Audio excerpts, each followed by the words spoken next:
Oui, j'ai un nouvel objectif.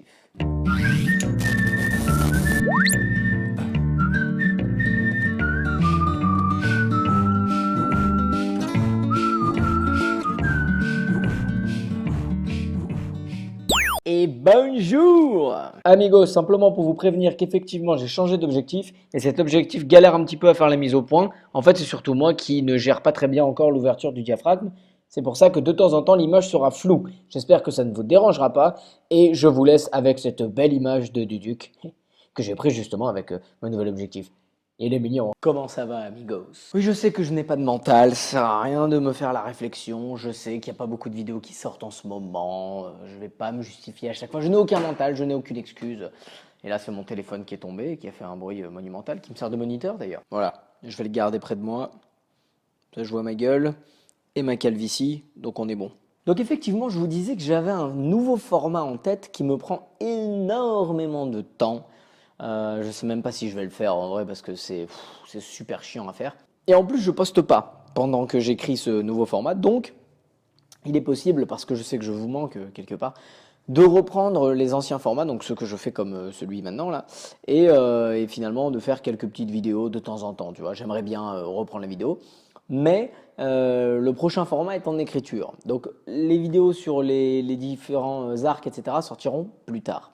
La passion Dragon Ball Z-esque est de retour, donc on va pas lâcher les vidéos. Par contre, l'embryon de passion Dragon Ball Super-esque que j'ai pu avoir jusqu'au chapitre 53 a commencé un petit peu à s'estomper avec le chapitre 55, 54, pardon, et est en train de mourir dans le chapitre 55. Évidemment, il faut que ce soit lorsque je fais ma vidéo que tout le monde m'écrive. La putain de vorace. Donc effectivement, en fait, ce chapitre 55, je vais pas te mentir, je l'ai pas aimé. Le 54, déjà, j'avais trouvé moyen, et le 55 m'a complètement laissé sur ma faim.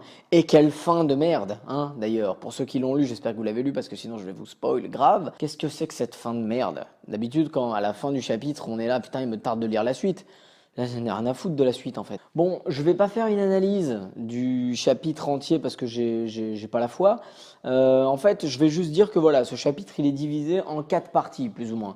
Première partie, la révélation, waouh, de l'identité de Mérus. Deuxièmement, l'entraînement de Vegeta et ce que ça a donné.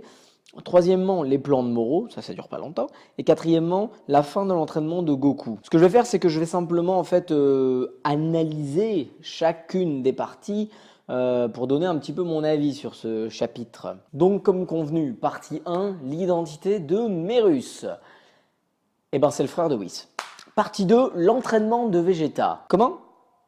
Vous voulez que j'approfondisse un petit peu plus? Mais pourquoi je le ferais? Eux, ils l'ont pas fait. Pourquoi moi je le ferais en fait? Le seul détail que je peux t'apporter en plus sur l'identité de Mérus, en dehors du fait que ce soit un ange et le frère de Whis, et ça on l'apprend après, c'est à la limite que Mérus, c'est certainement en japonais le nom d'un alcool. Ah, ça tu peux vérifier. Il y a Whis, Birus, Vados.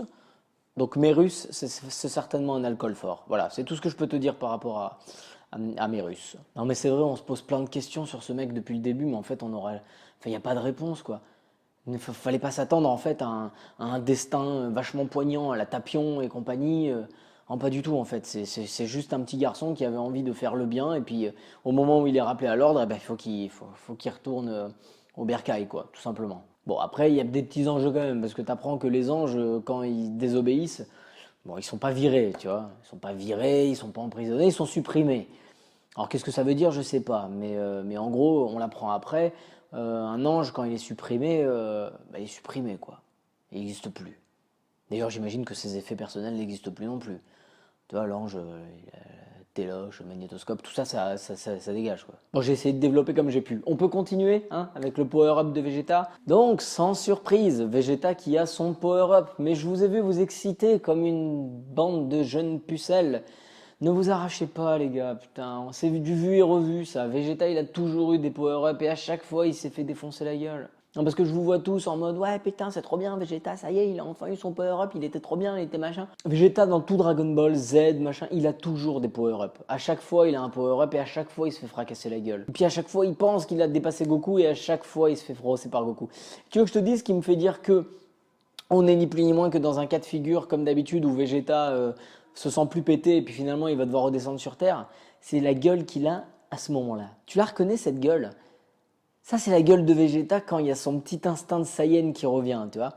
Quand il se dit putain, ça y est, je crois que j'ai enfin dépassé Sangoku. En fait, il a jamais lâché cet objectif. Son objectif à Vegeta, c'est de dépasser Sangoku. Point. Et tu te souviens quand il est sur le chemin pour aller à Yardrat, il est là, ouais, je vais défoncer Moro et surtout je vais défoncer Kakarot. En fait, il a jamais lâché cet objectif. Je pensais que Vegeta s'était rangé, mais en fait pas du tout. Et de voir cette gueule là, satisfait quand il est en train de fracasser son adversaire, ne me fait penser ni plus ni moins que Vegeta attend d'avoir son power-up pour effectivement battre Moro, mais surtout pour défoncer Sangoku. Et puis comme d'hab, vous verrez pendant le combat avec Moro, Vegeta, il va certainement arriver en cours de combat quand Sangoku se fait défoncer, il va avoir un power-up, il va fracasser Moro pendant 30 secondes, Moro va avoir un autre power-up et puis voilà, il va lui dilater le... Voilà. Et puis dans cette partie du chapitre, on est sur quelque chose qui me gonfle, mais faut que je te parle de moi. Il faut que je te parle de moi. En fait, moi, à part Dragon Ball, si tu veux, des shonen, j'en connais pas une tonne, tu vois. Et c'est en faisant cette chaîne que je me suis dit, ce serait bien, tu vois, que je m'intéresse à d'autres shonen, tu vois.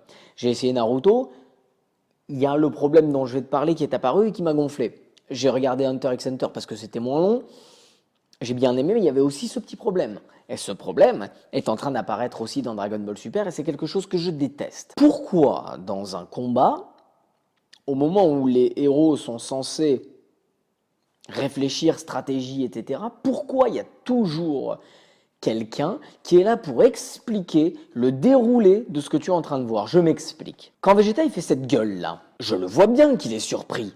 Mais je suis pas con, j'ai bien compris qu'il est surpris que sa puissance soit devenue énorme. Pourquoi Bouddha vient me l'expliquer? Pourquoi Bouddha vient me dire, enfin désolé hein, s'il y a des bouddhistes, c'est pas méchant, je l'appelle Bouddha parce que j'ai oublié son nom à ce mec-là.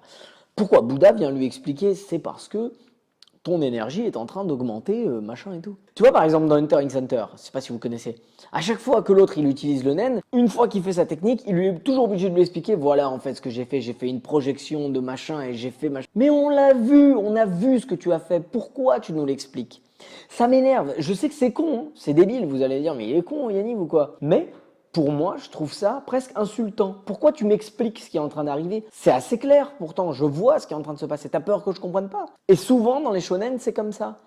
Je déteste ça, en fait. Avant, dans Dragon Ball, ça se passait pas comme ça. Regarde quand, par exemple, Gohan, il est en train de se faire entraîner par le vieux Kaioshin. Au bout d'un moment, il pète les plombs parce que il a l'impression que ce que Kaioshin est en train de lui faire, ça sert à rien, tu vois. Il se dit, bon, c'est en train de servir à rien ce que l'autre me fait.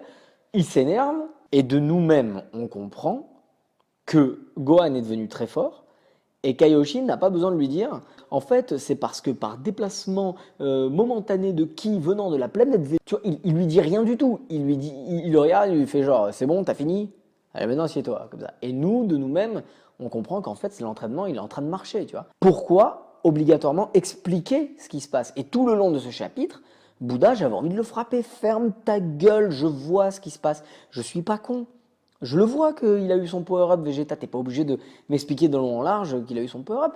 Comme quand l'autre il lui dit mais comment tu sais que la Terre n'a pas été détruite?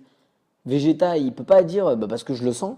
Non, t'as Bouddha qui arrive et qui lui dit mais c'est normal parce qu'avec le développement de sa puissance maintenant tu peux sentir ce qui se passe.